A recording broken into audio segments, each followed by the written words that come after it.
Gitinguha sa sangguniang panglungsod sa Dakbayan sa Tagbilaran nga hatagan og special permit ang mga tuda alang sa bag-ong rota gikan sa barangay Buol hangtod sa barangay Kabawan.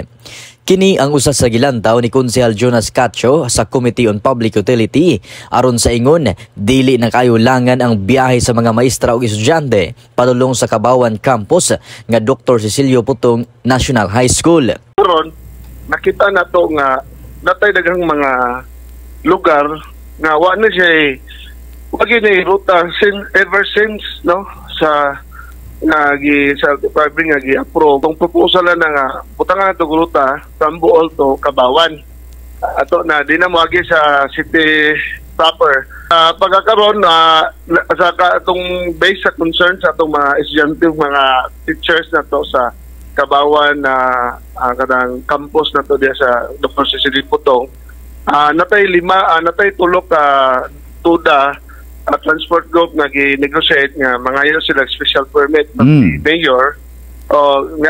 Last year pa lang na katong pagsugod sa pag-abre sa Kabawan High School Dr. Cecilio Putong Kabawan Campus ato nang gihatagan dayon. Suma ni Cacho nga kung dunay insaktong ruta ang mga public utility vehicle, sigurado matod ba nga masulbad ang guot nga traffic sa Dakbayan sa Tagbilaran. Diin sa pagkakaron, mao kini ang gilantaw sa katawhan aron sa ingon dili na kayo langan ang biyahe o mamahimong hapsay ang dagan sa mga public utility vehicle sa Dakbayan sa Tagbilaran.